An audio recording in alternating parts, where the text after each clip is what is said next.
والصلاة والسلام على أشرف الأنبياء والمرسلين وعلى آله وأصحابه أجمعين. أما بعد فأعوذ بالله من الشيطان الرجيم. بسم الله الرحمن الرحيم. من المؤمنين رجال صدقوا ما عاهدوا الله عليه فمنهم من قضى نحبه ومنهم من ينتظر وما بدلوا تبديلا. وقال تعالى: ولا تحسبن الذين قتلوا في سبيل الله أمواتا بل أحياء عند ربهم يرزقون. صدق اللہ العظیم. انشاءاللہ روزانہ جتنا ہی وقت ہوگا زیادہ نہیں ہوگا، لیکن سال میں ایک مرتبہ آتا ہے موقع، اور ہمارے یہاں مسلمانوں کو اس ملک کو آزاد کرانے میں جو اس ملک کے مسلمانوں کی، ہمارے آبا و اجداد کی اور ہمارے اکابر علماء کی جو قربانیاں رہی ہیں، اکثر و بیشتر مسلمان اس سے ناواقف ہیں. اس کو جاننا بھی بہت ضروری ہے. ہمارے علماء فرماتے ہیں کہ اگر اس ملک کے لیے مسلمانوں نے قربانی نہ دی ہوتی اور ہمارے اکابر علماء کرام نے قربانیاں نہ دی ہوتی تو خدا پاک کی قسم اس ملک میں نہ مدرسے دکھتے، نہ مدرسے نظر آتے، نہ مسجدیں نظر آتی، نہ اسلام کا کوئی حصہ باقی رہتا. اس لیے کہ انگریزوں کا پورا ٹارگیٹ اور پورا پلان تھا کہ اس ملک کو عیسائی ملک بنا دیا. اس لیے ہر مسلمان کو اپنے اکابر کی اور اپنے آبا و اجداد کی قربانیاں جو اس ملک کو آزاد کرانے میں لگی ہے، یہ کوئی راجکارن نہیں ہے. بہت سارے لوگ گوشیارے میں کہتے ہیں یہ تو راجکارن کی باتیں مسجد میں کرتے ہیں. نہیں میرے دوستوں، ہمیں ہماری داستان معلوم ہونی چاہیے. اس ملک کے لیے کتنا مسلمانوں کا خون بہا ہے اور کتنی قربانیاں دی ہے، وہ تاریخ مسلمانوں کو معلوم ہونی چاہیے. اور یہ نہ ہوتی تو یعنی پورے ملک کے اندر یہ اتنا سارا علماء، مدارس، مکاتب اور مساجدیں یہ سب نہ ہوتا. یہ ان کی قربانیوں کا اثر ہے کہ اللہ تعالیٰ نے اس ملک کو بھی بچایا، غلامی سے آزاد کرایا ان کی قربانیوں کی برکت سے، اور دین اسلام اور ایمان کو بھی اس ملک والوں کا بچایا. اس لیے کسی شاعر نے کہا ہے کہ آج مسلمان اتنا غافل ہے کہ اس کو دنیا کی ساری ہسٹری معلوم ہے، لیکن اپنے آبا و اجداد، باپ داداؤں کی اور علماء کی، اکابر کی قربانیاں معلوم نہیں. تو کسی شاعر نے کہا: پتا پتا بوتا بوتا ہمارا حال جانے، پتا پتا بوتا بوتا حال ہمارا جانے ہے، جانے نہ جانے گل ہی نہ جانے باغ تو سارا جانے. ہم اس انڈیا کے اور اس پورے ملک کے باغ اور چمن کے ہم سب پھول ہیں، پھول ہی کو پتہ نہیں ہے کہ باغیچے کا کیا حال ہے. تو میرے بزرگ اور بھائیوں، اس ملک میں 850 سال مسلمانوں نے حکومت کی ہے. 850 برس. لودھی خاندان کے اور تغلق خاندان کے اور پھر اخیر کے اندر یہ مغل سلطنت، یہ سب ملا کر کے 1000 عیسوی کے بعد 1100 سے لے کے 1857 تک یہ جو ہے مسلم بادشاہ گزرے ہیں، اور انہوں نے اس ملک میں جو ہے بادشاہت کی ہے اور راج کیا. لیکن ابھی جو حالات چل رہے ہیں موجودہ، اور میڈیا والوں نے اور یہ ہمارے جو اسلام دشمن لوگوں نے، یہود و نصارہ نے اور مشرکین نے پوری تاریخ ہمارے پروجوں کی بدل ڈالی، اور آج کے زمانے میں مسلمان ایسا سمجھایا ہے کہ مسلمان یعنی خون بہانے والا، مسلمان یعنی آتنکواد، اور مسلمان یعنی اس کے گندے خیالات، ظلم کرنے کا، یہ ساری چیزیں. حالانکہ 1441 سال پہلے ہمارا آقا جناب رسول اللہ صلی اللہ علیہ وسلم پر جو اللہ نے قرآن نازل فرمایا، اور جس قرآن میں اسلام، اس دنیا کے جتنے مذہب ہیں وہ سب مذہب اور دین جو ہے وہ انسانوں کے گھڑے ہوئے مذہب ہے. ہمارا صرف دین اسلام ایسا ہے جو آسمان سے اللہ نے دستور بنا کر بھیجا ہے قرآن کی شکل میں۔ اللہ کا بنایا ہوا نظام ہے اسلام کا نظام۔ باقی سب دین اور سب دھرم اور سب مذہب انسانوں کے گھڑے ہوئے مذہب ہے، ہمارا صرف دین اسلام ایسا ہے، مذہب اسلام ایسا ہے جو اللہ نے آسمان سے بنا کر کے اور اپنی طرف سے ایک نظام دنیا میں اتارا ہے، جو انسانی زندگیوں کا ایک نظام ہے کہ انسانوں کی زندگیاں کیسی ہونی چاہیے۔ تو 1441 سال پہلے اس قرآن میں اللہ نے یہ بات بتا دی کہ دنیا میں انسانوں کو خون بہانے کے لیے نہیں بھیجا ہے، اور اسلام خون بہانے کی تعلیم نہیں دیتا ہے، بلکہ اسلام تو ہر انسان کے خون کا احترام بتاتا ہے۔ اور یوں فرمایا وَمَنْ قَتَلَ فَكَأَنَّمَا قَتَلَ النَّاسَ جَمِيعًا وَمَنْ أَحْيَاهَا فَكَأَنَّمَا أَحْيَا النَّاسَ جَمِيعًا، کہ اسلام کی اور قرآن کی یہ تعلیم ہے کہ دنیا میں اگر کسی ایک انسان نے ناحق اور بے قصور کسی ایک انسان کا خون بہایا تو اس نے ایک انسان کا خون نہیں بہایا، اس نے پورے انسانی سماج کا خون بہا دیا۔ قرآن میں تو یہ کہہ رہا ہے، قرآن لوگوں کا خون ناحق انسانوں کا خون بہانے کا تعلیم نہیں دیتا، قرآن تو اس کی تعلیم دیتا ہے کہ ایک انسان کا اگر کسی نے ناحق بے قصور خون بہایا ہے تو اس نے ایک انسان کو قتل نہیں کیا، اس نے سارے انسانی سماج کا قتل کر دیا۔ اور اسی آیت میں آگے فرمایا وَمَنْ أَحْيَاهَا فَكَأَنَّمَا أَحْيَا النَّاسَ جَمِيعًا، کہ کسی انسان نے ایک انسان کا خون بہہ کے بچا لیا، ایک انسان کا خون بچا لیا، ایک انسان کی جان بچا لی، تو اس نے ایک انسان کو نہیں بچایا، پورے انسانی سماج کو بچایا۔ ہمارے اسلام کی قرآن کی یہ تعلیم ہے، لیکن یہ نالائقوں نے اور یہ دشمنوں نے ہمارا اسلام کا جو تاریخ اور اس کو جو ہے اس کا نقشہ اس کو برائی کے ساتھ بیان کیا۔ تو ہمارے بزرگوں نے اس ملک کو کیونکہ 850 برس تک مسلمانوں کی حکومت اس ملک میں چل رہی تھی، اور یہ آج ہمارے دشمن ہمیں کہہ رہے ہیں کہ تمہارا اس دھرتی پر حق نہیں ہے۔ کیا حق نہیں؟ مسلمانوں کا جتنا خون بہا ہے اس ملک کو انگریزوں کی غلامی سے آزاد کرانے کے لیے، اتنا اس ملک کے اندر اور لوگوں کا نہیں بہا۔ اگرچہ انہوں نے قربانیاں دی ہے، لیکن مسلمانوں نے جتنی قربانیاں دی ہے اور جتنا خون بہایا ہے اور جتنی جانیں پیش کی ہے، اتنی جانیں اس ملک میں اور کسی قوم نے نہیں پیش کی۔ اور یہ ہم لوگوں کو کہتے ہیں کہ تم کو ہم نکال دیں گے اور تم کو یہاں تم ہونے ہی نہیں چاہیے اس ملک کے اندر، ہندو راشٹر ہم کو بنانا ہے۔ میرے بزرگ اور بھائیوں، ہم ان کو اخلاق سے یہ کہیں گے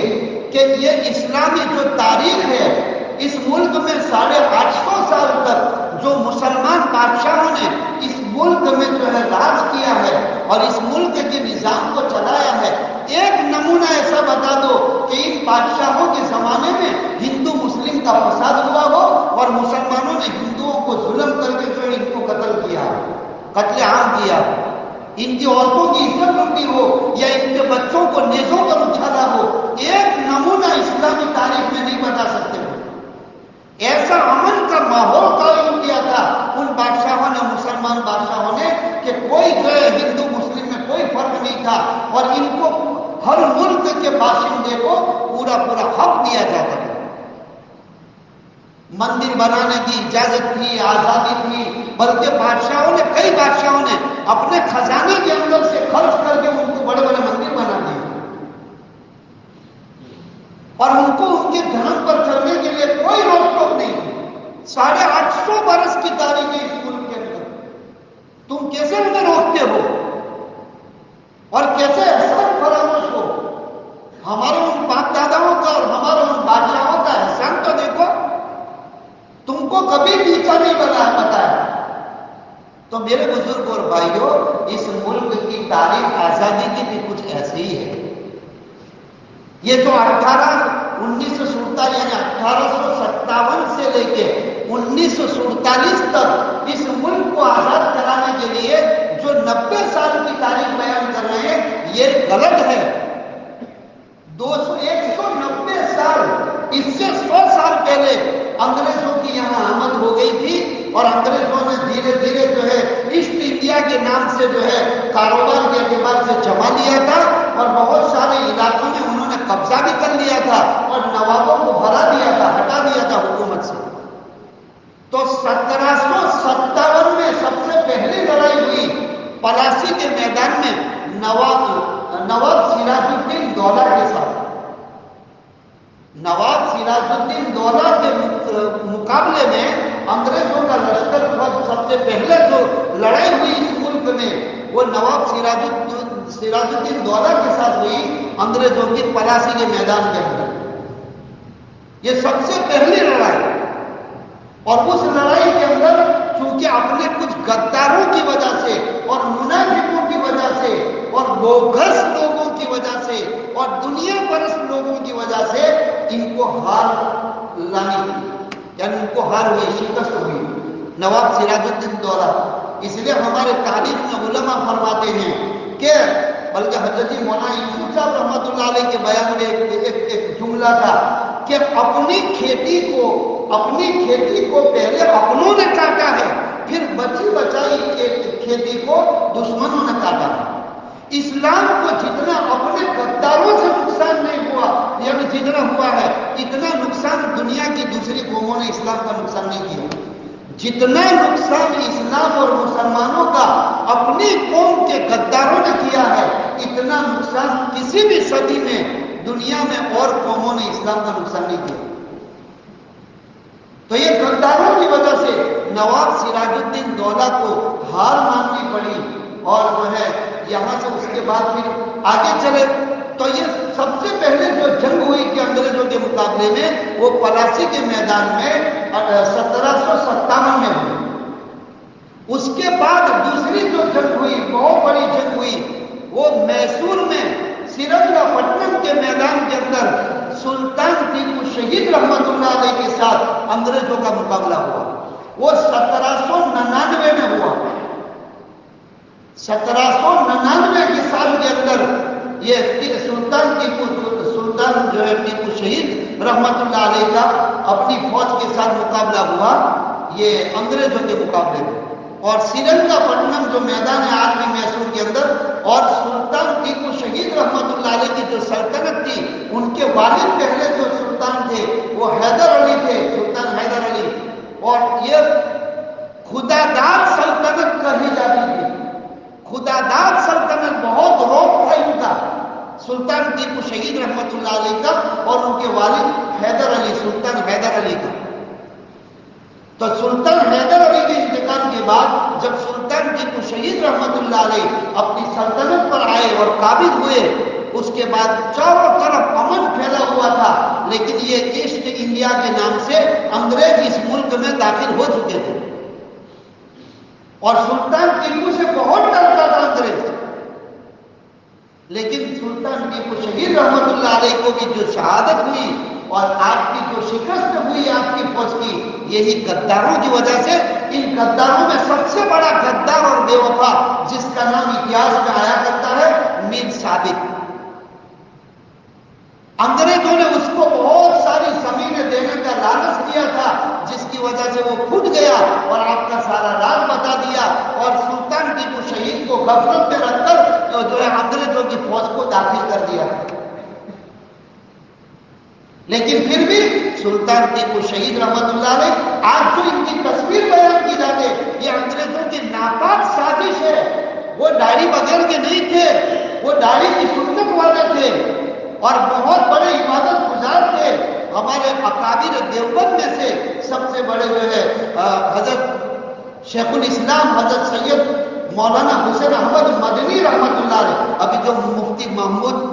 دامت برکاتہ ان کے دادا مولانا سید حسن مدنی رحمت اللہ علیہ کے والد صاحب حضرت مولانا سید حسین احمد مدنی رحمت اللہ علیہ، جن کو شیخ الاسلام کا لقب ملا تھا، وہ اپنی کتاب میں فرماتے ہیں کہ سلطان ٹیپو شہید رحمت اللہ علیہ کوئی جو ہے کوئی غفلت والا بادشاہ نہیں تھا یا بے دین بادشاہ نہیں تھے، وہ تہجد گزار تھے، اور وہ چہرے اپنے زمانے کے کتب اور ابدالوں کے سردار تھے۔ یہ تو ان دشمنوں نے اور نالائقوں نے ہمارے بزرگوں کی تاریخ کو بگاڑ دیا ہے۔ ان کو ظلم کرنے والا بتایا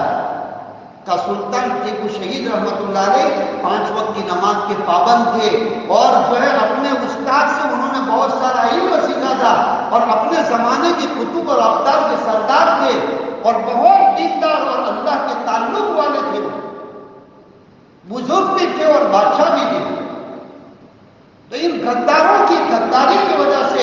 سلطان ٹیپو شہید رحمت اللہ علیہ کو شکست کھانا پڑا انگریزوں کے مقابلے میں، اور جب انگریزوں نے ان کو صلح کے لیے پیش کی کہ ہم صلح کر لو، ہتھیار ڈال دو، تو ایک جملہ جو کہا آج تک تاریخ اتہاس کے اندر آج تک جو ہے موجود ہے اور سونے کے پانی سے لکھنے کے قابل ہے۔ انگریزوں کے سامنے یوں کہا شکست کھا جانے کے بعد بھی کہ 100 برس کی گیدڑ کی زندگی سے مجھے 1 دن کی شیر کی زندگی پسند ہے، میں ہتھیار نہیں ڈالوں گا، تمہاری غلامی میں نہیں آؤں گا۔ 100 برس کی گیدڑ کی طرح غلامی والی زندگی سے مجھے 1 دن کی شیر کی زندگی پسند ہے۔ اور جس دن آپ شہید ہوئے، دیکھو ہماری تاریخ پڑھو، ایسا کہ جہاد کا اعلان کر دو، ارے کیا جہاد کا اعلان کر دو، تیرے نعرے تکبیر سے بھی کتا بھی نہیں بھاگتا، کہاں دم ہے تیرے نعرے تکبیر میں؟ تیرا تعلق کتنا ہے اللہ کے ساتھ؟ وہ تو تھے اللہ والے جو گزرے ہیں، آج ہم بھی بن سکتے ہیں اللہ کے ساتھ تعلق بنا دو۔ سلطان صلاح الدین ایوبی رحمت اللہ علیہ جب انہوں نے جو ہے اسپین کو اپنے مسجد اقصی کو فتح کیا، اس کے بعد کچھ مدت کے بعد وہاں پر جب آپ کی سلطنت قائم تھی تو ایک دن ایسی خبر آئی کہ دشمنوں کا بہت بڑا لشکر دریائی راستے سے آ رہا ہے۔ تو انہوں نے لشکر کو تو بعد میں تیار کرنا تھا، لیکن جس دن آنے والے تھے اس رات کو آدھی رات تک اللہ کے سامنے سجدے میں گڑ گڑاتے رہے اور اللہ سے دعا کرتے رہے کہ اللہ بہت بڑا لشکر ہے، میرے پاس تو اتنا لشکر نہیں ہے مقابلے کے لیے، لیکن تو بہت سارے لشکروں کا مالک ہے، تو اپنی مدد سے میری مدد فرما، اپنے فضل سے، اپنی قدرت سے۔ تو پھر جب وہ تہجد پڑھ کے مسجد اقصی میں سے نکل رہے تھے اور دعائیں مانگ کے نکل رہے تھے، تو ایک بزرگ اللہ والے وہ بھی مسجد میں آ رہے تھے گھر سے تہجد کے لیے۔ تو جب ان کی ملاقات ہوئی دروازے کے باہر، کہا حضرت السلام علیکم، سلام کرے، کہا حضرت دعا کرنا میں بہت پریشان ہوں، اور جو ہے بہت بڑا دشمنوں کا لشکر ہمارے ملک پر حملہ کرنے کے لیے آیا۔ وہ اللہ والے تھے، کشف سے ان کا تعلق تھا،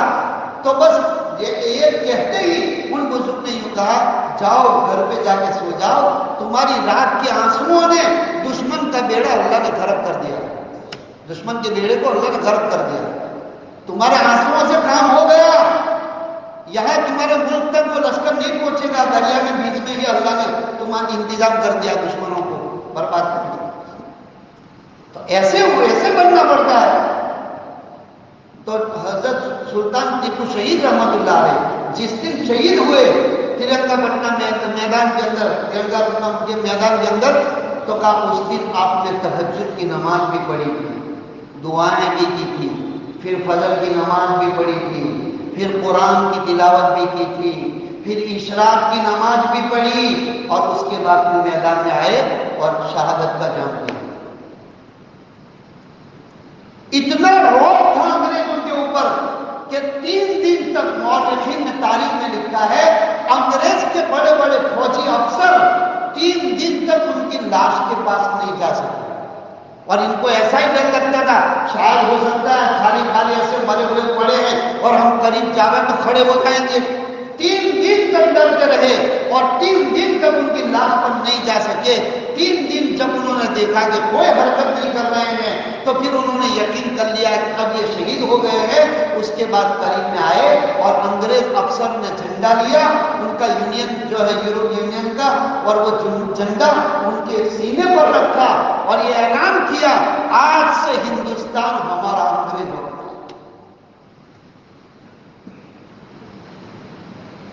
یہ ہمارے بزرگوں کی قربانیاں تھیں۔ اس کے بعد پھر انہوں نے جو ہے داڑھی نکال ڈالی اور ایک بدلی ہوئی تصویر پیش کی۔ آج جو ٹیپو سلطان کی داڑھی کے بغیر یہ نہیں تھے، ایسے شکل انہوں نے بدل ڈالی شہید کرنے کے بعد، ورنہ بڑے تہجد گزار ابدال کے سردار تھے، وہ اللہ کے تعلق والے تھے۔ تو یہ 1857 کے اندر یہ جنگ ہوئی اور اس میں ان کو شکست ہوئی. اس کے بعد انگریزوں کا حوصلہ اور بڑھ گیا. تو وہاں میسور سے پھر انہوں نے اپنے لشکر کو آگے بڑھانا شروع کیا، یہاں تک کہ دلی کی طرف رخ کیا. اور وہ لڑتے لڑتے ایسا ہی قبضہ کرتے کرتے آگے بڑھ رہے تھے. تو 1799 کے اندر 1799 میں یہ ٹیپو سلطان شہید رحمت اللہ علیہ کے ساتھ جنگ ہوئی. اس کے بعد 1806 کے اندر شاہ ولی اللہ محدث دہلوی رحمت اللہ علیہ،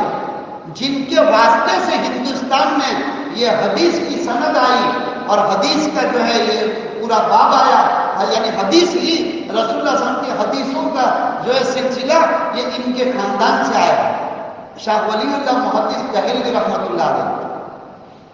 وہ دلی کے اندر ایک قبرستان کے اندر مسجد تھی، وہاں مسجد کے اندر وہ حدیث کا درس پڑھا رہے ہیں. ان کے صاحبزادے شاہ عبدالعزیز دہلوی رحمت اللہ علیہ، ان کو جب یہ پتا چلا کہ انگریز قابل ہوتے ہوتے ہوتے اب دلی کی طرف آ رہے ہیں اور چند ہی سالوں میں یہ پورے انڈیا پر قبضہ کر لیں گے، تو انہوں نے پھر فتویٰ فارسی کے اندر لکھا. اس وقت میں پورے ملک والوں کی، چاہے ہندو ہو مسلم ہو کوئی بھی قوم ہو، پورے ملک والوں کی زبان فارسی تھی، پرشین تھی.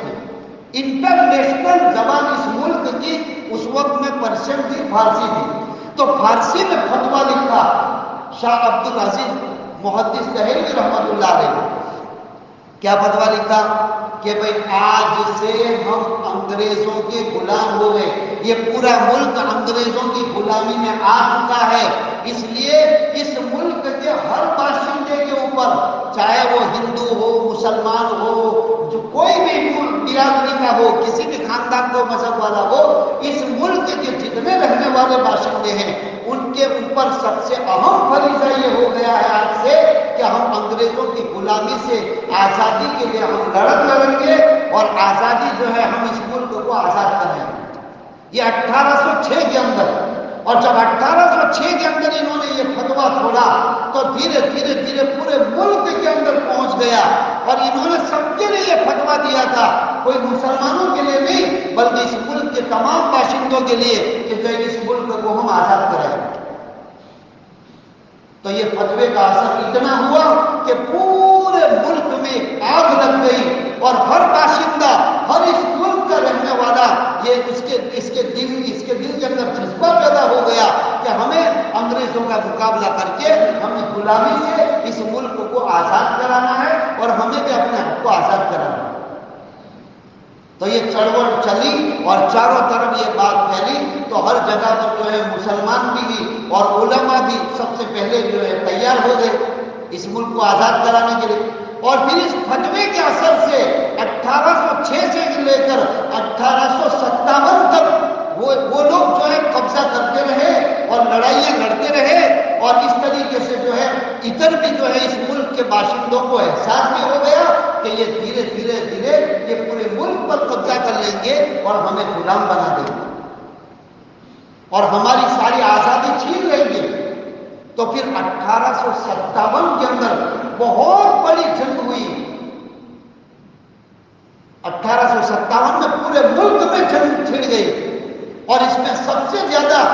یو پی کے اندر اور دہلی کے اندر اور آس پاس کے علاقوں کے اندر بہت ساری قربانیاں دی. ایک پنڈت نیوالال گپتا ہندو ہے اس ملک کا، اس نے جو تاریخ لکھی جنگی آزادی کے اندر، اس کے اندر اس نے نشاندہی کے ساتھ اس جنگ کے اندر مسلمانوں کی کیا قربانی ہوئی. دیکھو اگر کوئی مسلمان لکھتا تو یہ کہتے کہ انہوں نے جھوٹ لکھا ہے، لیکن ان کے ہندو پنڈت نیوالال گپتا نے یہ کتاب لکھی ہے جنگی آزادی ہے اس ہندوستان کے اندر. اس کے اندر اس نے خود گواہی دی ہے اور لکھا ہے کہ اس 1857 کی جنگ کے اندر 5 لاکھ مسلمان شہید ہوئے، 5 لاکھ، اور 55,000 علماء کو شہید کر کے ان کو جو ہے پھانسی پہ چڑھایا کا دلی سے لے کے میرٹھ اور میرٹھ سے لے کے دلی کی چاندنی چوک سے لے کے لاہور تک، اس وقت پاکستان بھی ہندوستان میں تھا، تاکہ یہ پورے راستوں پر ہر درخت کے اوپر جو لٹک رہی تھی وہ علماء کی لاشیں لٹک رہی تھی. 55,000 کو شہید کیا گیا اور ان کو پھانسی پہ چڑھایا گیا اور 5 لاکھ مسلمانوں کو شہید کیا گیا اس جنگ میں 1857 کی جنگ میں. اور وہ ہر جگہ پر, ادھر میرٹھ میں بھی, ادھر شاملی جو سہارنپور کے پاس ہے, وہاں ہر جگہ ہمارے اکابر علماء نے اور بڑے بڑے ہمت والوں نے جو ہے مورچہ سنبھالا تھا اور ہر جگہ جو ہے انگریزوں کے ساتھ انہوں نے لڑائی لڑی اور جنگ کی. اس میں بڑے بڑے علماء بھی شہید ہوئے, جس میں حافظ ضامن رحمت اللہ علیہ, حافظ ضامن رحمت اللہ علیہ جو تھانہ بھون کے تھے, مولانا اشرف علی تھانوی رحمت اللہ جو جس شہر کے تھے, جس بستی کے تھے تھانہ بھون, اسی بستی کے یہ حافظ ضامن شہید رحمت اللہ علیہ بھی تھے. پھر حافظ شیخ شاہ عبد العزیز محدث دہلوی رحمت اللہ علیہ کے صاحبزادے یا ان کے شاگرد ہیں شاہ اسماعیل شہید رحمت اللہ علیہ, اور اس طریقے سے مولانا محمد مظہر نانوتوی رحمت اللہ علیہ, جن کے نام سے مظاہر العلوم کا جو مدرسہ سہارنپور میں ہے, دیوبند کے بعد دوسرے نمبر کا مدرسہ, انہی کے نام سے جو ہے یہ مدرسہ قائم کیا گیا تھا, مولانا محمد مظہر نانوتوی رحمت اللہ.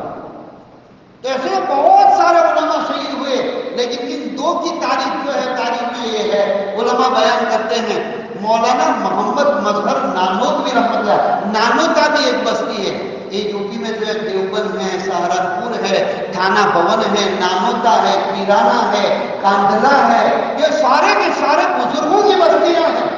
آج بھی وہاں قبرستان میں سارے کے سارے بہت بڑے بزرگ اور اللہ والے سو رہے ہیں. تو یہ حافظ ضامن رحمت اللہ علیہ اور مولانا محمد مظہر نانوتا رحمت اللہ علیہ, یہ 1857 کی جو ہے جنگ کے اندر یہ سب بڑے بڑے علماء بھی شہید ہوئے. تو ان دونوں کے قصے بیان کرتے ہیں مولانا محمد مظہر نانوتوی رحمت اللہ. وہ نانوتا کے رہنے والے تھا, وہ پوری زندگی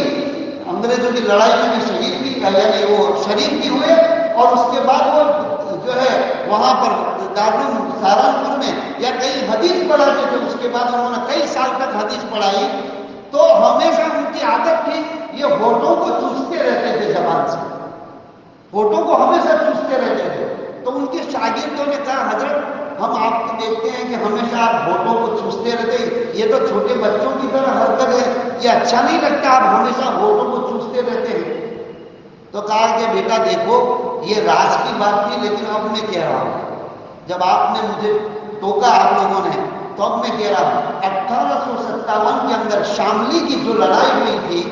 انگریزوں کے مقابلے میں, تو اس وقت لڑائی کے بعد شکست بھی ہوئی تھی, کیونکہ انگریزوں کی طاقت بہت بڑھ گئی تھی اور ہمارے پاس تو ہتھیار بھی نہیں تھے, اتنے نہتے تھے, اور ان کے پاس تو فوجیں کے فوجیں اور ہتھیار ساری چیزیں تھیں. تو جب یہ شاملی کی لڑائی ہوئی اس میں بہت سارا مجمع شہید ہوا. میدان میں جو شہید لوگ پڑے تھے اس میں بڑے بڑے علماء بھی تھے, بڑے بڑے اللہ والے بھی تھے, مسلمان بھی تھے. تو کہا جو شہید پڑے تھے تو میں بھی زخمی ہو کر پڑا ہوا تھا, لیکن میرے ساتھ چل رہے تھے, اور پھر بعد میں اللہ نے مجھے اور بھی زندگی دی. کہا جب میرے ساتھ چل رہے میں نے دیکھا اپنی آنکھوں سے جنت کی حوریں ان شہیدوں کو جنت کا پانی پلا رہے. تو وہ پانی پلا کے ایک حور میرے پاس بھی آ گئی, یہاں تک کہ اس نے وہ جنت کے پانی کا پیالہ میرے ہونٹوں سے بھی لگا دیا, اور میں نے کچھ جو ہے دودھ بھی پیا. اتنے میں ایک دوسری حور نے کہا ارے بھائی یہ تو شہید نہیں ہوئے ہیں, ابھی تم اس کو مت پلاؤ. تو اس کو واپس کھینچ لیا, اس حور کو واپس کھینچ لیا کہ ابھی تو یہ زندہ ہے, ابھی یہ شہید نہیں ہوئے, یہ تو شہیدوں کو پلانے کا حکم ہے. تو کہا کہ وہ تھوڑا سا جو گڑ پانی لگ گیا اس میں اتنا مٹھاس آ رہا ہے کہ پوری زندگی مجھے اس کا مزہ آتا ہے. مولانا محمد مظہر نانوتوی رحمۃ اللہ علیہ اور حضرت ضامن شہید رحمۃ اللہ علیہ ابھی بھی وہ تھانہ بھون میں جو ہے مدفون ہے. ان کی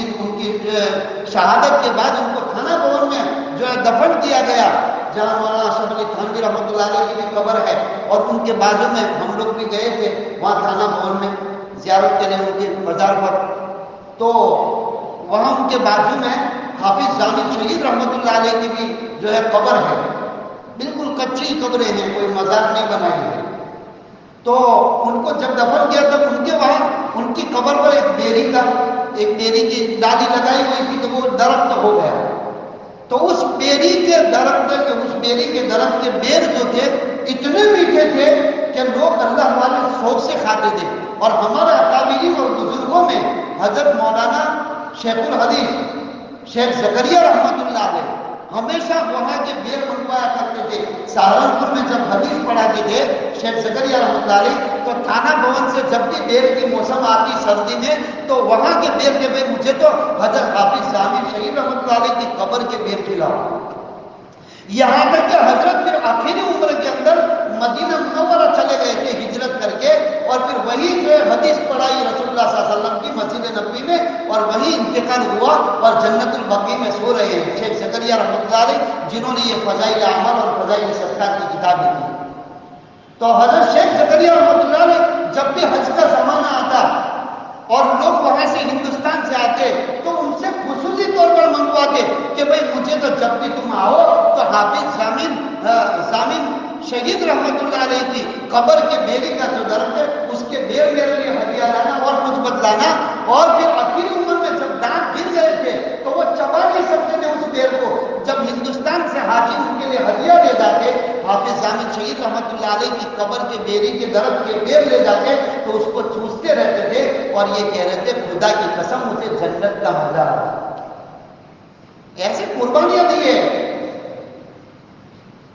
تو یہ 1857 میں یہ قربانیاں دی.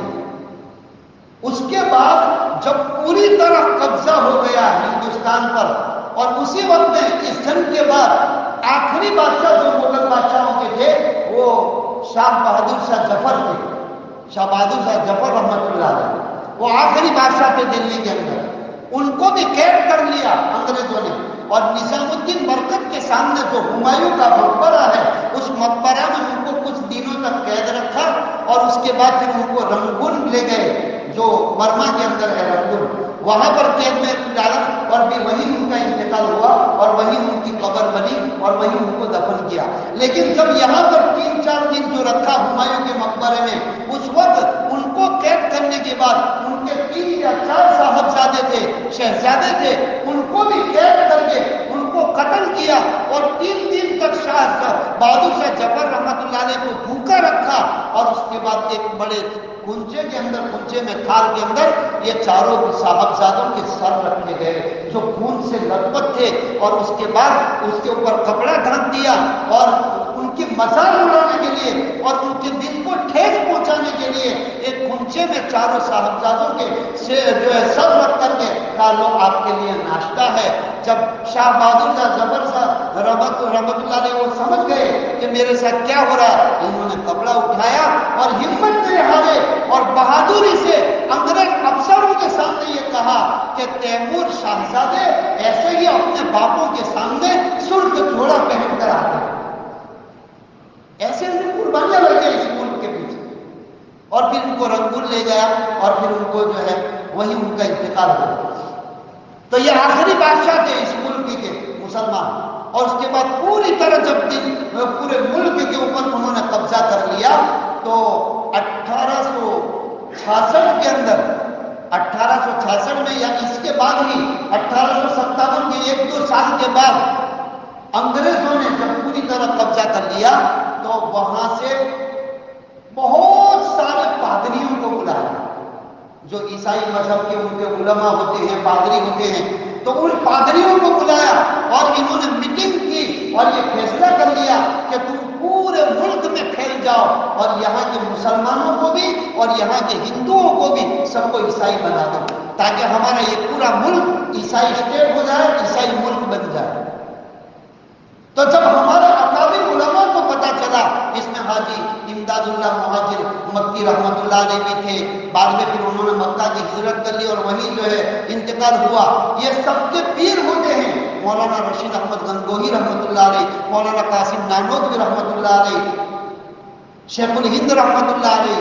محمود الحسن رحمۃ اللہ علیہ کا ان سب کو جمع کیا حاجی امداد اللہ مہاجر مکی رحمۃ اللہ علیہ نے اور انہوں نے یہ کہا کہ بھئی دیکھو اس طریقے سے پادری آ رہے ہیں اور کچھ ہی سالوں میں یہ مسلمانوں کو لالچیں دے کر دھمکیاں دے کر اپنا عیسائی مشنری کو چلا کر کے ہو سکتا ہے کہ پورے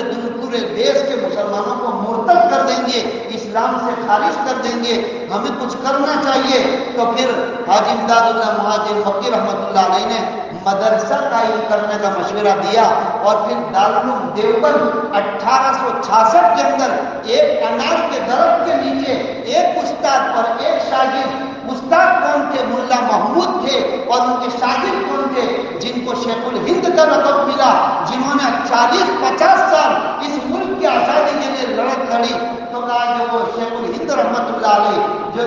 وہ شاگرد تھے، محمود الحسن کا نام تھا اور ان کے استاد کا نام تھا ملا محمود۔ تو 1866 کے اندر ایک استاد اور ایک شاگرد سے دارالعلوم دیوبند کی بنیاد پڑی اور انار کے درخت کے نیچے سلسلہ شروع ہوا۔ 1878 کے اندر، یعنی 66 سے لے کے 78 کے اندر 12 سال کے اندر بہت سارے جو ہے پڑھ کر کے مجاہدین تیار ہوئے،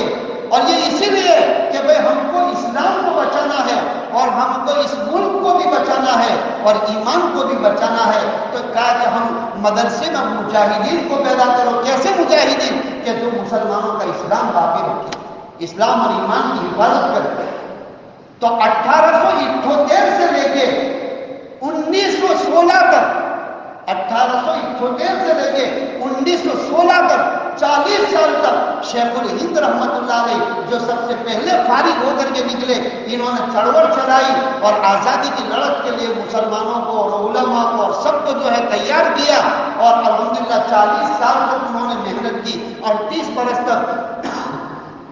1916 کے اندر انگریزوں کو پتا چلا کہ بھئی یہ کچھ جو بڑے بڑے علماء ہیں اور بڑے بڑے قائدین ہیں،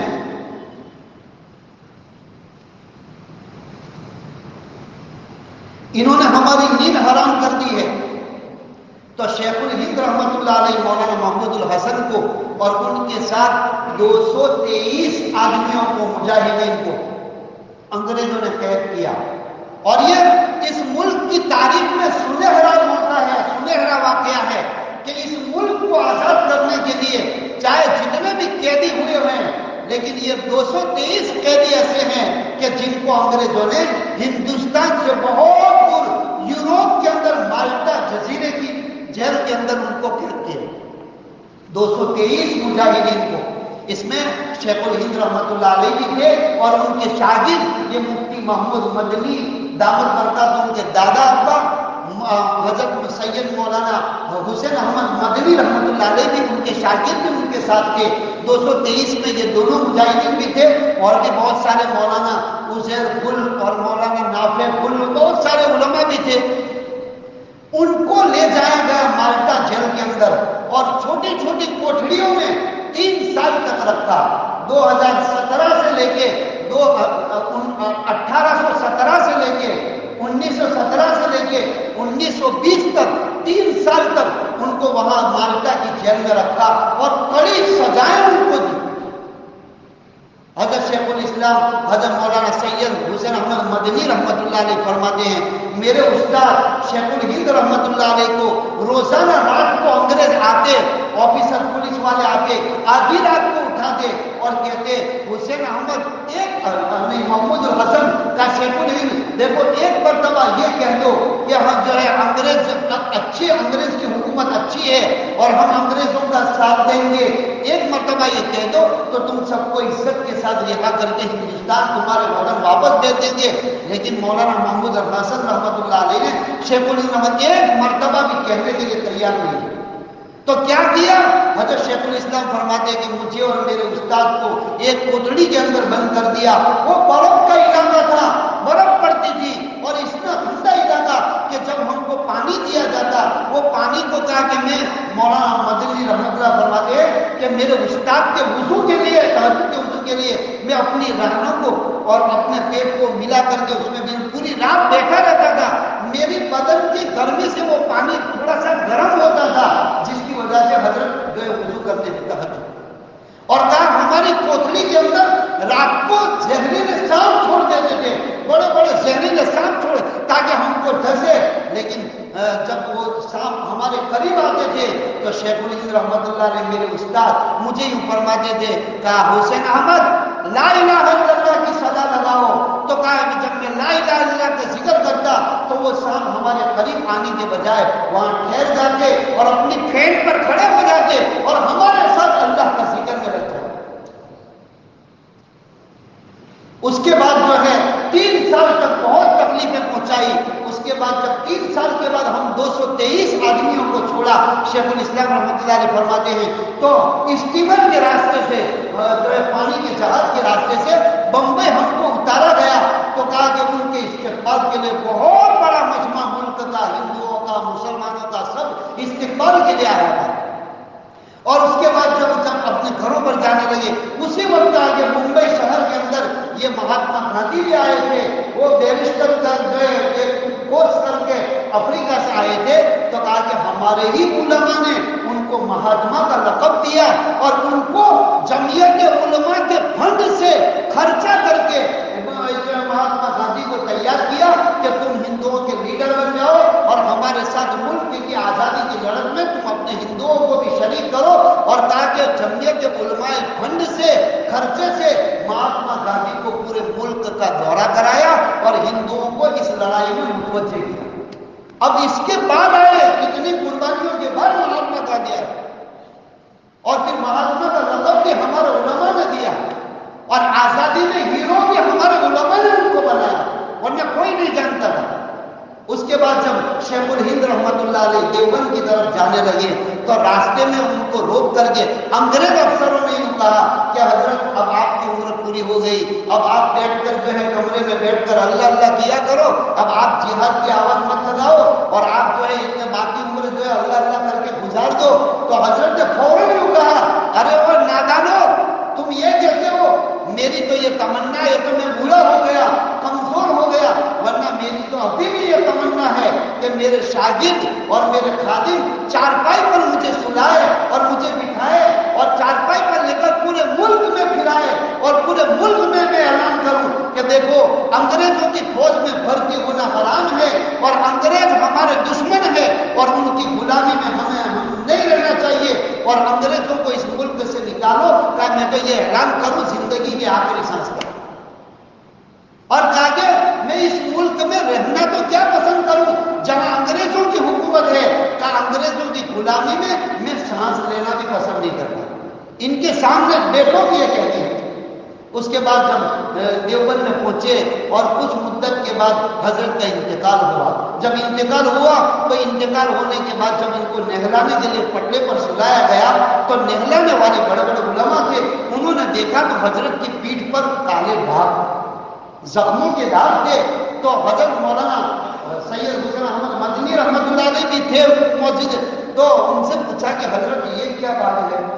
کہا کہ دیکھو یہ میرے اور میرے استاد کے اللہ کے درمیان کی راز کی بات تھی، لیکن اب کیونکہ انتقال ہو گیا اس لیے میں بتاؤں. جب مالٹا کی جیل میں 3 سال کا زمانہ تو ہمارا گزرا ہے، روزانہ یہ انگریز آفیسر رات کو آتے تھے اور ان کو برف پہ سلاتے تھے اور پھر ان کے اوپر کوڑے مارتے تھے اور یہ کہتے ایک مرتبہ یہ کہتے محمود الحسن کہ انگریز کی حکومت صحیح ہے اور ہم انگریزوں کا ساتھ دیں گے، تاکہ یہ ایک مرتبہ کہہ دو. انہوں نے نہیں کہا، یہاں تک کہ انہوں نے ایک مرتبہ تو انگارے جلا کر ان کو سلا دیا، جس کی وجہ سے ان کی چربی سے وہ آگ بجھی اور یہ نشانات ان کے ہیں. اتنی تکلیفیں دی. بس میرے بزرگ اور بھائیوں، آخر میں حضرت مولانا سید حسین احمد مدنی رحمۃ اللہ علیہ ان کی بھی بڑی قربانیاں ہیں. کہا کہ جب یہ حضرت شیخ الہند رحمۃ اللہ علیہ کی وفات کے بعد جب یہ بھرتی ہو رہی تھی، جب کہ پوری طرح قبضہ ہو گیا تھا، تو انگریزوں نے آفر کی اس ملک کے باشندوں کو، ہندو مسلمان جو بھی ہو، وہ ہماری فوج میں بھرتی ہونا ہو تو ہم بڑی تنخواہیں دیں گے اور بڑی ہماری فوج. تو اس وقت سید مولانا حسین احمد مدنی رحمۃ اللہ علیہ نے پھر فتویٰ چھوڑا کہ دیکھو انگریزوں کی فوج کے اندر بھرتی کرنا حرام ہے اور خصوصاً مسلمانوں کی، کیونکہ یہ ہمارے اسلام کو مٹانا چاہتے ہیں، اسلام اور ایمان کے دشمن ہیں. تو جب یہ فتویٰ دیا تو کراچی کی کورٹ کے اندر ان کا مقدمہ گیا اور تاریخ پڑی اور حضرت شیخ الاسلام رحمۃ اللہ علیہ کو وہاں حاضر کیا گیا اور انگریز جج نے کہا کہ بھئی تم نے کیوں ایسا فتویٰ دیا ہے؟ کہا میں آج بھی فتویٰ دے رہا ہوں اور زندگی کی آخری سانس تک فتویٰ دوں گا کہ انگریزوں کی فوج کے اندر بھرتی کرنا حرام ہے. تو وہ جج کہنے لگا، آجو بازو کہنے والے کہنے لگے کہ حضرت تھوڑا سا نرم اختیار کرو اور کچھ اور بات کہہ دو یا انکار کر دو اپنے فتوے کا، دیکھو یہ تو موت کی سزا ہوگی، تو آپ خاموش رہے، لیکن جب جج بولا کہ آپ کو پتا ہے یہ آپ کے اس فتوے کی کیا سزا ہے، تو بالکل اطمینان کے ساتھ اپنے پاس جو تھیلی تھی وہ تھیلی میں سے کفن نکالا اور ٹیبل پر رکھا۔ مجھے معلوم ہے، میں جب گھر سے نکلا اس کورٹ میں حاضر ہونے کے لیے، مجھے یہ معلوم تھا کہ میرے اس فتوے کی سزا سزائے موت ہے، اس لیے ساتھ میں کفن لے کر آیا ہوں تاکہ کراچی والوں کو میرے کفن کا فکر نہ کرنا۔ بعد میں پھر ان کو رہا کر دیا اور چھوڑ دیا۔ میرے بزرگوں اور بھائیوں، یہ ہمارے بزرگوں نے، ہمارے اوپر والوں نے، باپ دادا کو اس ملک کو آزاد کرانے کے لیے بھی اور اس ملک میں مسلمانوں کو اور اسلام کو بچانے کے لیے اتنی زبردست قربانیاں دے کر ہم تک یہ اسلام کا باب پہنچایا ہے۔ اب ہمارے لیے ضروری ہے کہ یہ تاریخی ہمارے ذہنوں میں ہونی چاہیے، اور جو انہوں نے قربانیاں دے کر اگر یہ قربانیاں نہ دیتے اور سرنڈر ہو جاتے اور غلامی میں آ جاتے تو آج اس ہندوستان میں نہ کوئی چھوٹا نہ کوئی بڑا مدرسہ نظر آتا، نہ کوئی مسجد نظر آتی، نہ کوئی داڑھی ٹوپی نظر آتی، نہ کوئی عالم اور حافظ نظر آتا۔ اس لیے ہم جو ہے اسلام کو، ایمان بھی ہمارا پیارا ہے، اسلام بھی پیارا ہے، اور یہ ہندوستان وطن بھی ہمارا پیارا ہے۔ ہم نہ ہمارے وطن کو چھوڑیں گے اور نہ ہمارے اسلام کو چھوڑیں گے، یہی رہیں گے اور یہی ہماری قبر بنے گی انشاءاللہ، اور اسلام ہماری زندگیوں میں باقی رہے گا، اور مسلمان قیامت تک آنے والے ہماری نسلوں میں بھی اللہ اس ملک میں مسلمانوں کو باقی رکھیں گے۔ بلکہ ہم تو یہ دعا کرتے ہیں کہ اللہ تعالیٰ اس ملک کے بچے بچے کو ایمان اور اسلام کی دولت سے نواز دے۔ درود شریف پڑھو۔ اللهم صل على سيدنا محمد وعلى آله سبحان الله وبحمده عدد خلقه ورضا نفسه وزنة عرشه ومداد كلماته اللهم لا نحصي ثناء عليك أنت كما أثنيت على نفسك اللهم لك الحمد حمدا دائما مع دوامه ولك الحمد حمدا خالدا مع خلودك ولك الحمد حمدا لا منتهى له دون مشيئتك ولك الحمد حمدا لا يليق قائله إلا رضاك ولك الحمد حمدا عند كل طرفة على كل نفس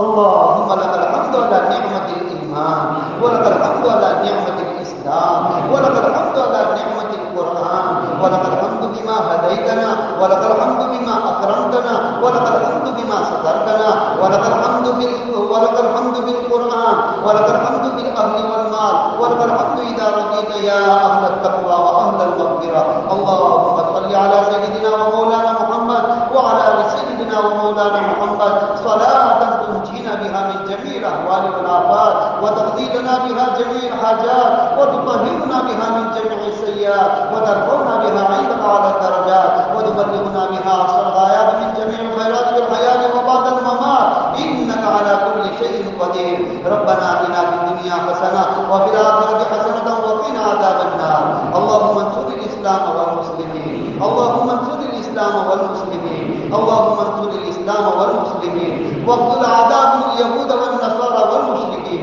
اللهم إنا نجعلك في نحورهم ونعوذ بك من شرورهم اللهم استر عوراتنا وآمن روعاتنا اللهم لا تقتلنا بغضبك ولا تهلكنا بفجاء اللهم إنا نسألك من فجاءة الخير ونعوذ بك من فجاءة الشر اے اللہ ہمارے گناہوں کو معاف فرما ہم بہت قصوروار ہیں خطا کار اے اللہ ایک کے بعد ایک عذاب آتے ہی رہتے ہیں اے اللہ پہلے کورونا کا آیا پھر اللہ اس سے پہلے NRC کا عذاب آیا اے اللہ ابھی پانی کے سیلاب کا عذاب پورے ملک میں چل رہا ہے اے اللہ لوگوں کے گھر ڈوب گئے اے اللہ کتنے لوگوں کے کروڑوں کا نقصان ہوا کتنی جانیں جا رہی ہے اے اللہ کتنا مالی نقصان ہو رہا ہے پروردگار ہم قصوروار ہیں ہم اپنی طرف سے بھی معافی مانگتے ہیں اور اوپر کی طرف سے بھی معافی مانگتے ہیں اے اللہ اپنے غضب کو ٹھنڈا کر کے اے اللہ امت پر رحم فرما دے ساری انسانیت پر رحم و کرم کا معاملہ فرما دے اے اللہ تھوڑے دنوں تک تو یہ بارش رحمت بن کر آ رہی تھی اے اللہ تو عذاب بنتا ہے پروردگار اللہم حوالينا ولا علينا اللہم حوالينا ولا علينا اللہم حوالينا ولا علينا اے اللہ ہمارے حق میں ان بارشوں کو رحمت والی اور خیر و برکت والی بنا دے اے اللہ عذاب نہ بنا اے اللہ اپنے غصے سے ہمیں ہلاک مت کر دینا